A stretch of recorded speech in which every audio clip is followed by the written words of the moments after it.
Good morning. We are going to be in the text, Revelation 6, verses 12 through 17. Revelation 6, 12 through 17. I told you the last time I was here that we would not be reviewing the four horses again. We did that twice. If you want to know what those horses are, you got to go to the YouTube page and you can watch it. If you look at the back of your bulletin, there's a QR code you can scan with your phone. And you can access all the uploads from this class and Dale's class, Seth's, Roy's, and the lessons. So if you want to know what those horses are again, you're gonna have to go back on your own here. We got to keep this going. Just so that everyone is aware, I don't know if it's been said. Seth may have mentioned a few things to you about it.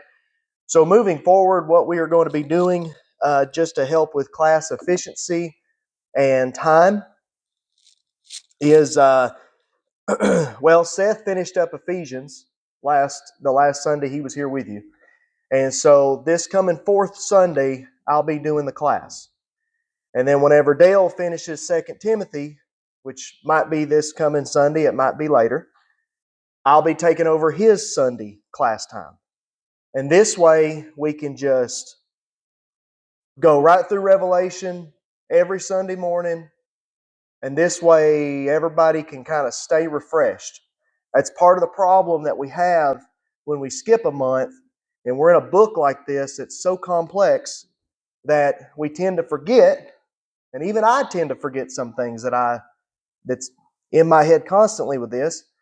And so we feel like this will be more beneficial to not only the teachers, but to you all as well here. So, and then after we finish up Revelation, who knows? Whoever, we want to kind of leave it open too, to where if there's some other men in the congregation that would like to do a class, even just a couple classes, or even a couple Sundays or something, we'd like to encourage that more, because we don't want anybody here to feel like it's just me, Seth, and Dale, and that's it. That's not how it. Doesn't have to be that way. So we would like to give other people opportunity, 100%.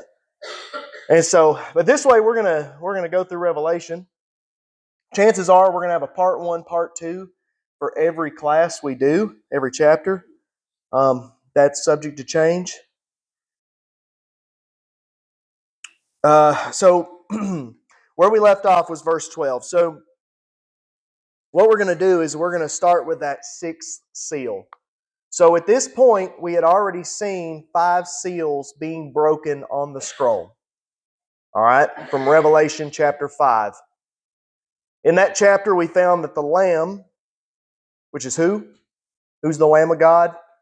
Jesus is found worthy to open the scroll. No one else is found worthy. All right, so he's broke the first 5. And just the only thing that I want to do on a refresher is, what was the first seal? What was brought about? The conqueror, the white horse and its rider. The rider was holding a what? What was the weapon in hand? A bow. And what was he wearing on his head? Okay. We looked into this. Many say that this is Jesus. If you view Revelation from a dispensationalist viewpoint, then you believe this is the Antichrist. It is believed that this is the false Messiah coming in the future. That's not how we're looking at the book. That wasn't even a theory until the 1890s. Okay, so we're not diving into that theory. I'd like to stick with what the first few centuries held to Revelation. They tend to knew what was going on with the letter better than we do today, I think. The second seal is broken, and who comes forth? The red horse, and red symbolize bloodshed, war, conflict. In that scripture, though, it says that he was told to do what? What was his mission? To take peace. Okay? Rome was going through a period of time called the Pax Romana, the Peace of Rome, Roman peace. The Jews disrupted that peace in 66 AD when they decided to rebel against the Roman Empire. This led to all sorts of chaos, civil war, and eventual destruction of Jerusalem in 70 AD. Then the third seal is broke. Who comes forth? The black horse. And really, all of these are encompassed. What I didn't mention is the first rider being the white horse. We talked about how that could be the image of Jesus. It's very possible. God also would anoint military leaders or kings, to carry out his will, to lead his judgment on other nations. We use Nebuchadnezzar as an example. We use Cyrus, king of Persia, as an example. So that was nothing unheard of for God to use other leaders of other nations to even deliver judgment on his own people, the Israelites. So we could look at the first rider also as Vespasian or Titus, or the accumulation of the Empire of Rome coming against Jerusalem, against Israel for judgment. The second being the red horse, the red rider. There, he's taking peace from the earth. The third horse, Dale said, was the black horse. This represented what? Famine. We went back to Ezekiel. Ezekiel uses the same imagery of black, and he associates the color black with famine. Here we have the same thing occurring. Famine was going to happen as a result of the war. Then you have the last rider, the fourth seal, and that was the last rider. Who was that? What color was his horse? Deathly green, pale, ashen, spotted, some translations will tell you. But it was definitely the oddball color of a horse. And this horse and its rider, the rider was named what? He had a name, whereas the others aren't named. Death. And what's following death? Hades, the Greek understanding of the underworld. The Hebrews believed it to be Sheol, but it was the place where the dead would go after death. And that's a subject all on its own. So we're not going to do that today. But and then you had the fifth seal. What's going on there?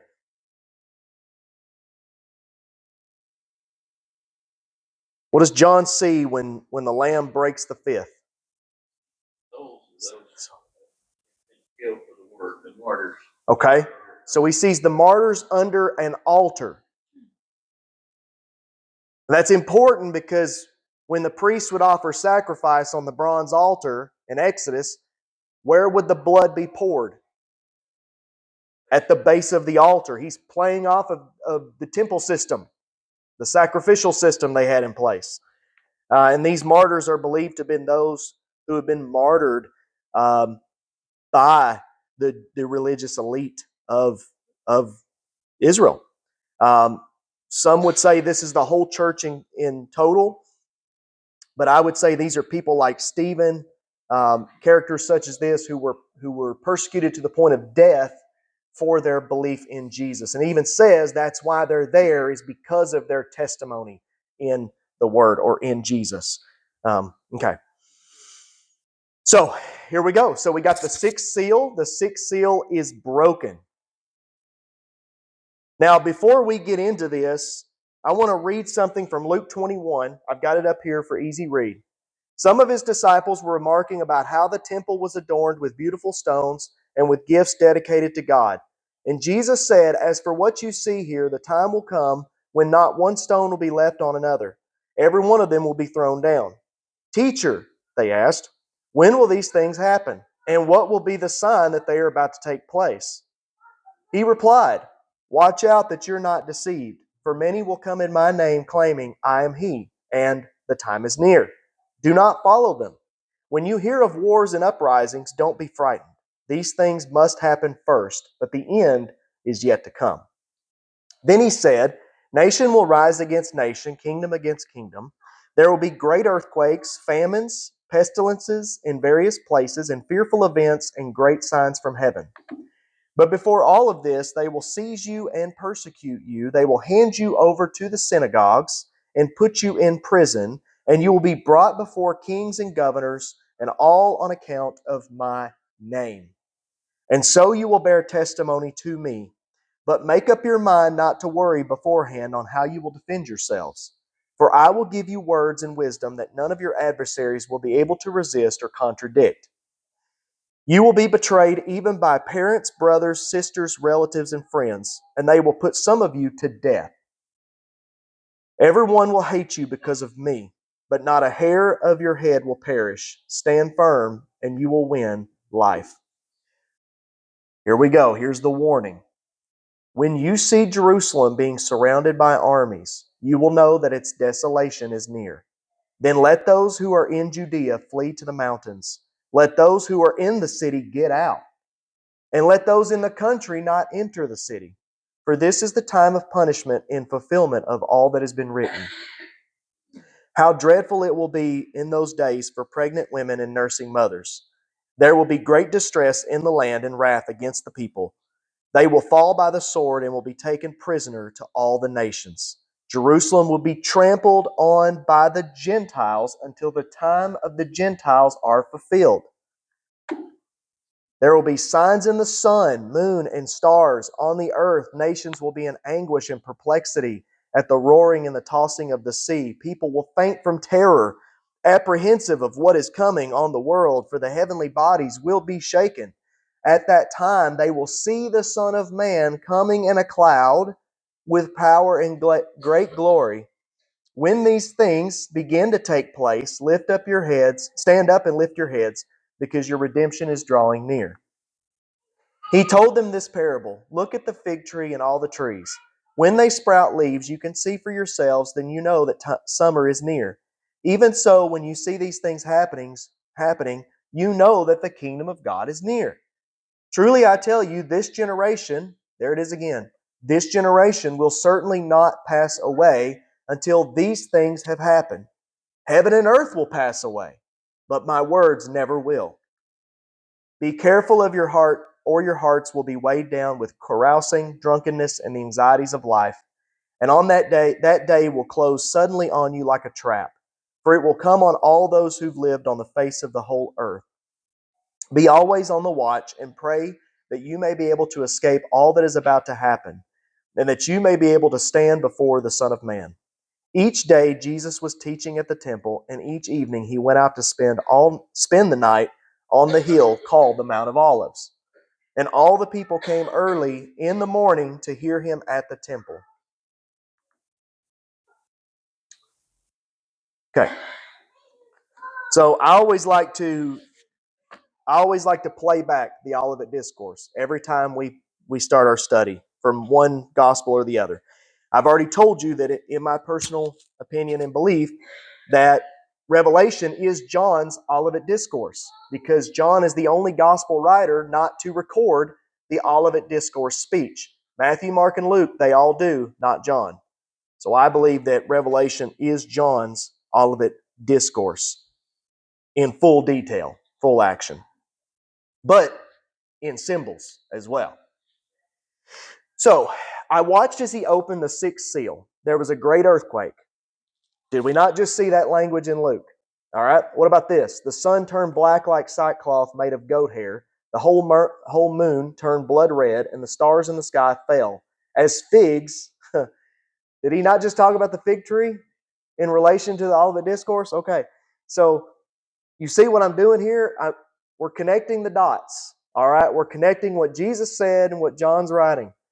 And the stars in the sky fell to earth as figs drop from a fig tree when shaken by a strong wind. The heavens receded like a scroll being rolled up. There it is again. And every mountain and island was removed from its place. So the language is all over the place here with what we just read. So let's look at this. So you have 6 objects that are going to be affected by the judgment of God. What are they? There's 6 of them.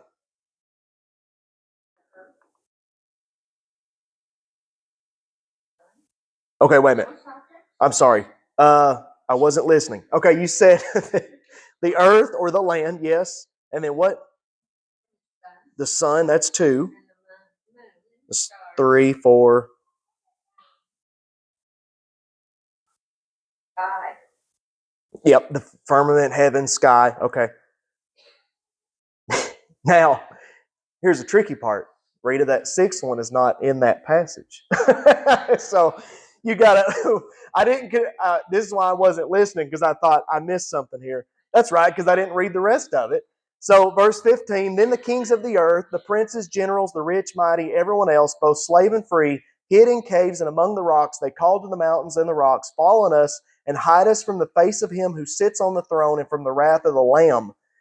That's an interesting image, wrath of the Lamb. Does anybody know a wrathful lamb? That's terrifying an image, isn't it? For the great day of their wrath has come, and who can withstand it? So the sixth one is man. In general, man. Different categories of man. There's actually a sevenfold category of man. That's not a coincidence, right? So sun, moon, stars, firmament or the heavens, the land, and man. So first we have destabilization with an earthquake. Well, this isn't the only place where we see that God's presence or his judgment is marked with an earthquake. Throughout the Old Testament, his judgment or even his simple presence is marked by a destabilization of the earth itself. So, the sun goes dark, moon turns to blood, stars fall from the sky, heavens vanish, land dismantled, man gets covered up by the earth.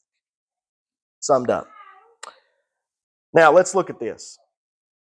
Here are some passages, if you want to mark these down, here are some passages where the judgment or presence of God brings about chaos or a destabilization of the land, of the earth. Psalm 18, the earth trembled and quaked. Psalm 60, this is when David was at war with Edom and Aram. He says, you've shaken the land and torn it open. Mend its fractures, for it is quaking.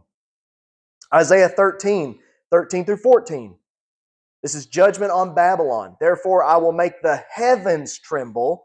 So you have not only a disarray of the earth will shake, but also this disarray of the heavens. Isaiah 24. The earth is broken up. The earth is split asunder. The earth is violently shaken. Nahum, chapter 1, verse 5, judgment on Nineveh. He says, the mountains quake before him and the hills melt away. The earth trembles at his presence, and the world and all who live in it. John is not saying something that the readers did not understand. They understood exactly where he was going with this. Let's talk about the sun. Complete darkness.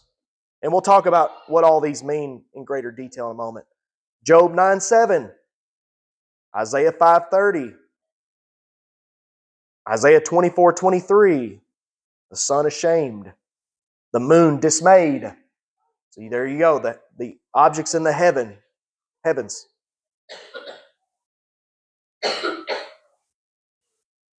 Joel 2:10. Now these have all of it, almost. The earth, heavens, and sun and moon. Amos, in that day I'll make the sun go down at noon and darken the earth in broad daylight. It's not normal for the sun to go down at noon. It's poetic language here we're dealing with. It's called decreation language. We talked about this. Micah 3:6.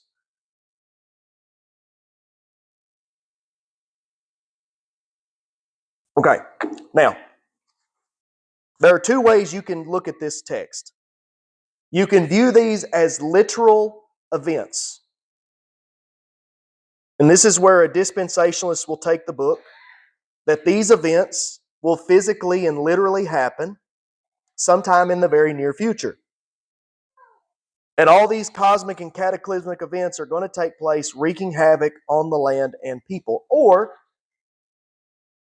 you can use the text that John is deriving from you can take decreation language, which was a Jewish form of writing, and we can look at these as figures of speech. Now, that does not mean that these cannot be carried out in literal sense, because they very well can. And we see times in Scripture where God does dismantle parts of the earth, or He does do something with the heavens, or He does something with the bodies in the sky. And we'll look at some historical writings from those who did not believe Jesus is the Messiah, not non-Christians, who claim that there were cataclysmic events that did occur around this time frame in the first century. And we'll look at that as we study on. But the loss of lights in the sky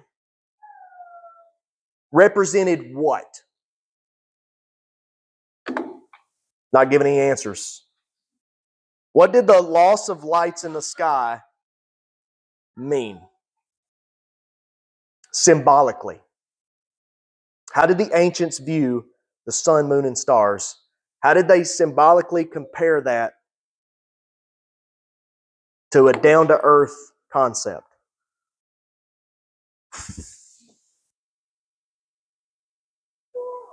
What did the lights in the sky do for the ancients? Start there. Guidance, time, navigation. You lose your lights, what else do you lose?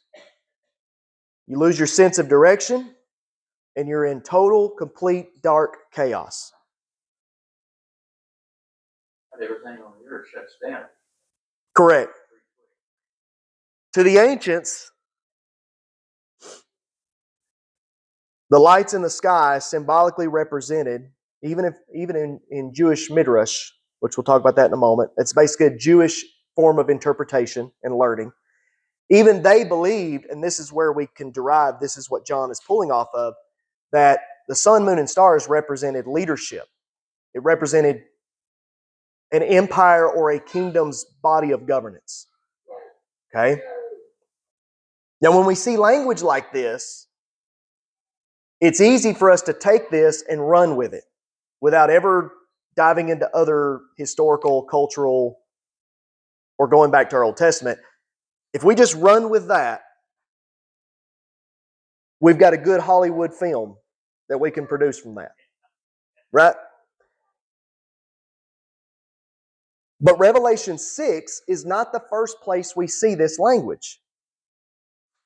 Again, the language is used in Isaiah 13 and Isaiah 34 and Ezekiel 32. And in those passages, it's dealing with the overthrow of Babylon and Egypt and Edom. And now the language is being used to describe what's coming to Israel, to Jerusalem. When a nation was conquered by another, or they were vanquished, the Bible often would poetically describe the conquest as a destruction of heaven and earth itself. In verse 14, it says, every mountain will be moved. Mountain was a word that the ancients would use to symbolically describe a kingdom, an empire, a nation. Psalm 2:6, Psalm 48:1, Isaiah 66:20, Jeremiah 51:25, Joel 3:17, and Daniel 9:16. A mountain was viewed not just as a place that would reach the heavens per se, but it was great for military and defensive purposes. When we studied the seven churches, the majority, I think minus one, had an acropolis. An acropolis in the Greek means high city. They would build, that's where the king would run to in the event of an emergency, a siege or whatever. We saw with Sardis, remember their acropolis was split into three parts. When Rome attacked Jerusalem, you understand that Jerusalem was viewed as what? Mount what? Mount Zion. We're going to see a lot more of that in chapter 8. You got to understand, the Jews believed that Jerusalem and the temple of God, that is where God resided. That's where he lived. So you wonder why they fought tooth and nail to defend their city against the Roman Gentile pagan invaders. They had more names than that for them. But that's why they fought so hard. They believed, especially the zealots and the rebels, believed that God resided in that temple, in that building that they had.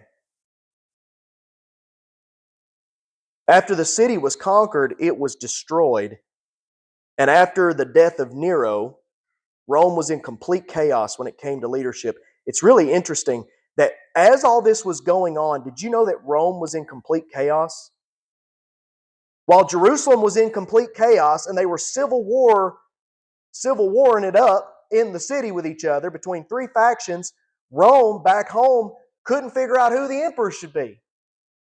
And many historians will write that they believe that, like, if Vespasian had not stepped up to the plate, Rome would have failed. There's no way Rome could have stayed together. Vespasian was credited for pulling Rome together in a time of utter darkness and complete chaos after Nero killed himself. Because within that span of time, within a year and a half, 3 men fought for the throne: Galba, Otho, and Vitellius. But Vespasian came out on top and ruled for a decade, followed by his son Titus, who was going to conquer Jerusalem. Understand that when Jerusalem gets sieged and conquered, Vespasian, Titus's father, was already the Roman emperor. These are the words recorded by Josephus. There was nothing to make those that came after to believe it had been inhabited. He's talking about Jerusalem. Also, there was no sign remaining of those places that had been laid to waste that they ever had a beginning. The fate of the city and its surroundings reflected the condition of Israel after the war was near concluded. He also records that after all that had been cleared, the only thing remaining was part of the western wall, which is still there to this day, and 3 watchtowers. Now, Titus had the forces capable of destroying all that. But he will even record in his own testimony that he left that standing as a reminder to anyone that would come after that Titus was there, that Rome was there, and Jerusalem couldn't defend their city. The surroundings of the city, if you had arrived the day after Titus left with his prisoners, not only would you have seen thousands of dead bodies in the valley of Hinnom. Interestingly, that's the Greek word for that is Gehenna, which is hell. But you had thousands of these bodies outside the city walls in this. It basically became the village dump. Basically became a garbage dump. Okay. Not only were there thousands and thousands of bodies out there rotting in the sun, but you would have also seen trees uprooted to construct siege equipment. Large boulders had been moved around as projectile ammunition for the catapults. The Romans, as well as most of these ancient armies, would have engineers whose job it was to build war equipment in the field. And they would use whatever nearby resources they had to do that. Anyone managing to escape the carnage, whether it be of Jerusalem or any city in Israel, they would have found themselves homeless, looking for somewhere to reside, had they not been taken prisoner or killed. Any green grass, and you got to take that lightly because green grass, it wasn't like this out here, okay? Green grass was limited in Israel. But anything that was vegetation was burned up. And that was all because of Rome's scorched earth policy. They would do that in order to move their siege equipment easier. It's a little easier to roll. I mean, I don't have siege equipment at home. I don't know what that was like, but from what I've read, grass made it harder to roll on. Okay. I guess we can use comparison with our own vehicles. You take it out in the grass, you're going to have a harder time moving than you are on a gravel road or dirt road. All right.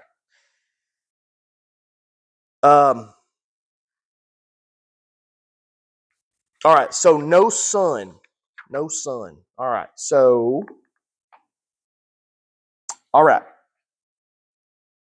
The Jewish Midrash, also known as the Jewish interpretation of learning, will say that the sun, moon, and stars are principalities and powers that are at play within a nation or empire. The sun is often referred to as the head authoritative figure. Imagine that, right? This would be a king, this would be Caesar, this would be an emperor, this would be a pharaoh. The brightest light in the sky represents the greatest power it be within a government. The loss of it would cause the loss of vision and guidance. And so we see a picture of complete darkness or blindness here almost. During the Roman Jewish War, the original Herod Agrippa II, he actually fled the city and started working on the side of the Romans. Because had he stayed, he would have no doubt been killed by the Jewish factions because they hated the Herods. So what happened was you had a high priest. Ananus ben Ananus was his name. Ananus ben Ananus. And he declares himself as king of all the Jewish forces of Jerusalem. He was already high priest, and then he declared himself to be king of all the Jewish forces. And what happens is, before the Romans got to the city and sieged it, a rebel faction coming from the city of Gischala was led by a man named John of Gischala. That's how history will record him. He would actually enter the temple, execute Ananus ben Ananus, and that would actually cause the other rebel leader, Eleazar, to basically go into hiding, and there was this constant fighting going on ever since that moment. So you see the chaos exploding. The one who declares himself king is killed out of envy and jealousy, and as a result, absolute chaos ensues and a civil war goes rampant. The next person who will declare himself king of Jerusalem is Simon Bar Giora, who gets there a little late to the show, but when he gets there, he just automatically thinks he's going to be king. And so then you got these two guys that are fighting on who's going to be king of Jerusalem.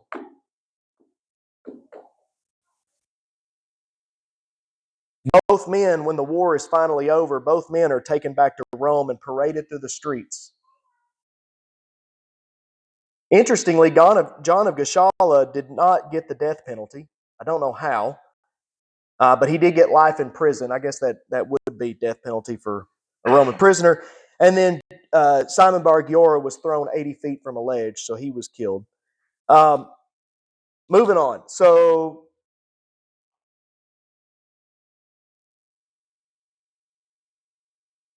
the moon.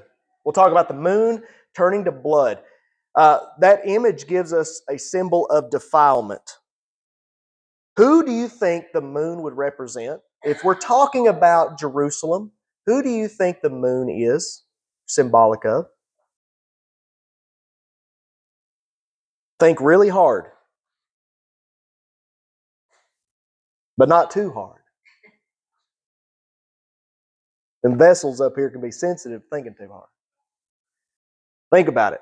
So if we say that the king or the chief priest, high priest, if we think that if we kind of symbolize them as the sun, then who would make sense to be the moon?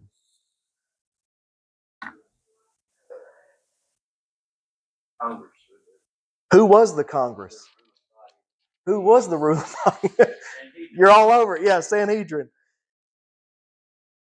Would it be fair to say the Sanhedrin had defiled the use of the temple system, the use of the court system? Would it be fair to say that the Sanhedrin defiled that in some way? And if the answer is yes, can you think of one event that took place where they were involved in, where a man didn't get a fair trial? And he wasn't the only one in history, but he was one. The Sanhedrin were responsible for giving Jesus an unfair trial. The Jewish Sanhedrin was like the Jewish High Court or Supreme Court, settling the most important cases of their day. They arrested, now here's what's interesting. This is how they violated the court. One, they arrested Jesus without formal charges. And at night. That was also, you didn't do that. Without Rome's knowledge, as far as we can tell, the guards that came to arrest Jesus were not Roman soldiers. They were temple guards. Read the text carefully and you will see that the temple guards would have had direct supervision and orders from the high priest himself.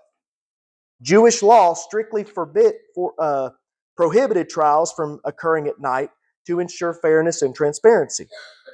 The Sanhedrin was not allowed to initiate charges without prior testimony from witnesses, which they also didn't have. In the case of Jesus, the court proceeded without sufficient evidence and at night, and supported false accusations from false witnesses against him. The trial was also conducted in a single, I would say a few hours, which was very unheard of and that was also against Jewish law because it actually required a minimum of 2 sessions for capital cases, which is what that's what Jesus was being brought up on, capital offense. The testimonies of the witnesses were false, they were unproven, and the Jewish law required the judges to be unbiased, which they were not. Yeah. And finally, the trial took place right before the Sabbath and the festival of the unleavened bread, which started the Passover. This was all done to speed it up and to get rid of Jesus as quickly as possible. The Sanhedrin truly defiled the Jewish high court. And I put on there, interestingly, the Sanhedrin floor, the way they would sit, it was semicircular like the crescent moon. So I put that in. I saw that and I was like, well, that's interesting. Now, what would the stars be? This is a little tricky for me. I had trouble with this one because stars could mean, I don't know. It could mean different things. What do you see the stars as being? Now, I put on there as rabbis because Daniel 12:3 says they that turn the many of righteousness are as the stars forever. Angels are symbolically described as stars in other texts. So, but the talking about the stars being cast down, what do you see? Scripture talks about God making his angels lights or messengers of lights. Okay.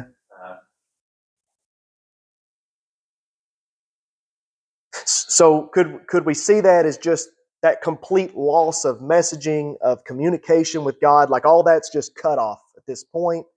I don't know. That's a little bit tricky for me. That's the one that I'm kind of in between on. The sun and moon to me were the easy ones. And then we get to stars, and it's a little bit more difficult. Some have compared the stars to the Jewish armed forces that fought, because no doubt they were destroyed. They were definitely slaughtered. But I don't know. It's one of those things where we could look at it either way there. And like I said, some interpretations will say like rabbis. But I don't, again. The rabbis were the lights for the people. They were, yeah. I mean, they were the leaders and the teachers. So they were looked at as being a bright spot. Yeah. And so they also would be, it's just their loss of all that. It's just gone. Yeah. Thank you for that. That's a good point. And we are going to get this finished up here. So the firmament.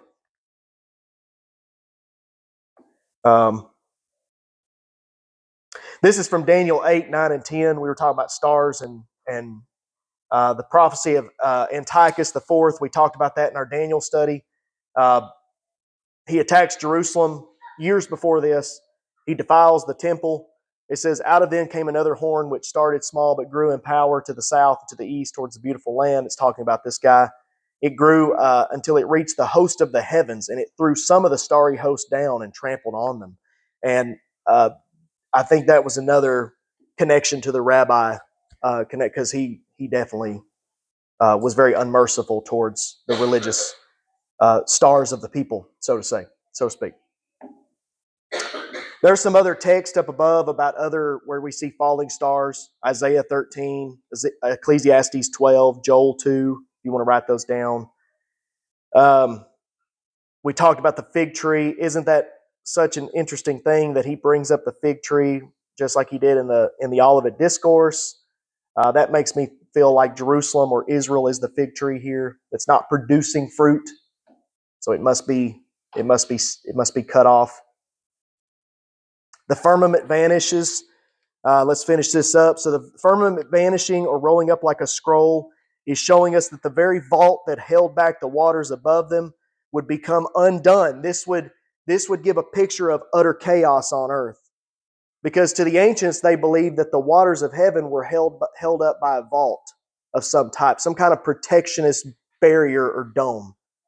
The Romans believed that the sky itself was water in a sense. So the imagery of it being ripped open or rolled up gives us that image of just chaos coming down from the heavens. Nothing's going to stop it. Like I said, many ancient people viewed the sky as a solid structure, like a type of pavement. Some actually believed that the sky was pavement that the gods would walk on, or some type of pavement. Or animal skin. That's also was a thought. Many Native American tribes believed that the sky was a stretched out animal skin that would protect the people from the waters. You see, Mark, Mm-hmm. when at Jesus' baptism, it says that the skies were ripped open. God spoke. Yeah. And that's the only one of the Gospels that puts it that way. But he used that imagery, which is was interesting because, like I said, they thought it was a solid surface of some kind. Correct. And when God spoke, he had to tear a hole in it to get his word down to us. Yeah.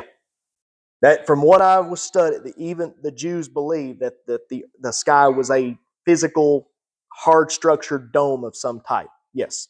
The Egyptians believed that the sky was that there was a goddess they believed in. That the goddess's name was Nut, N-U-T, and she actually arched over the whole earth. They believed the earth was flat, and that she arched over the earth, and when it would rain, it would be her breast giving off precip.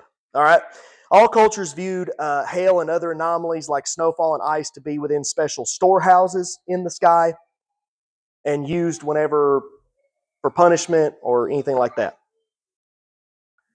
Now, real quick, we'll finish this up. So notice the escape from God's judgment. Who's going to escape God's judgment? Looks like nobody, right?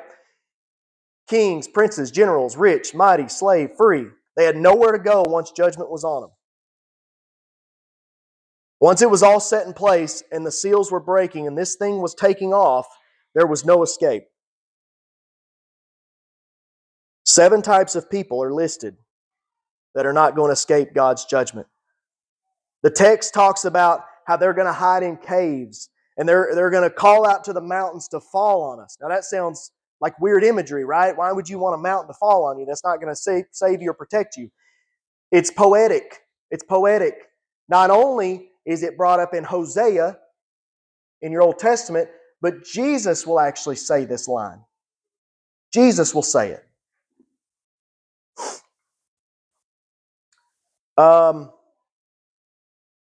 They were not unfamiliar with earthquakes and what earthquakes would do. The first century saw many earthquakes in this region. Many. What's interesting, what's ironic, is the Christians who were forced to flee, who were forced to run from persecution, you know where they would go to hide out? in the mountains, in the caves, in underground tunnel, wherever they had to go to avoid persecution is where they were going. And guess who's hiding in those same places as Rome's after them? Yeah. To end chapter 6, the call is given from those running and hiding from God that the very earth itself will not save them. The earth is God's. It will not save you. Doesn't matter what you say to any mountain, it's not going to hide you.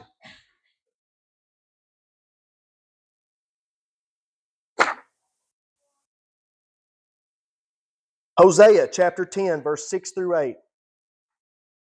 I didn't realize I had this many slides on here.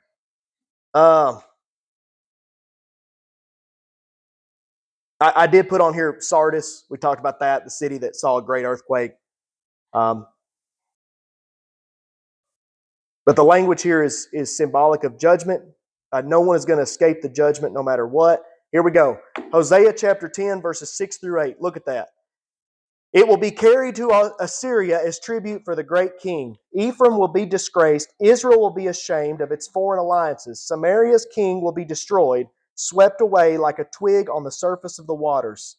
Samaria was the northern kingdom of Israel when it split. The high places of wickedness will be destroyed. It is the sin of Israel.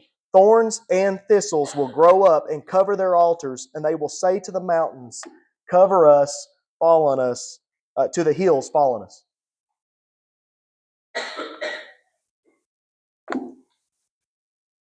This was Jesus. Look at these words right here. As the soldiers, and this is where we finish.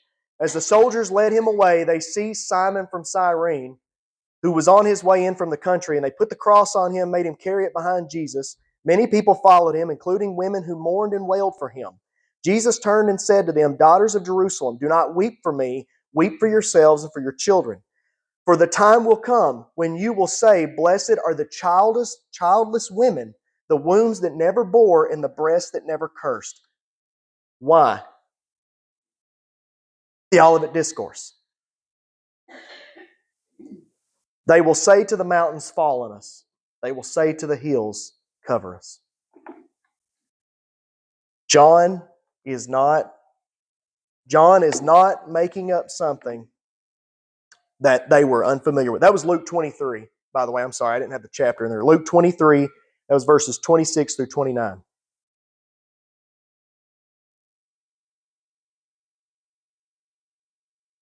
And that's the end of chapter 6. Now, I'll be with you the fourth Sunday, class time, and we're going to be in chapter 7. We'll see where we can get to on chapter 7. And so come back and be with us if you want another dose of revelation, if you'd like. All right, thank you for your attention this morning.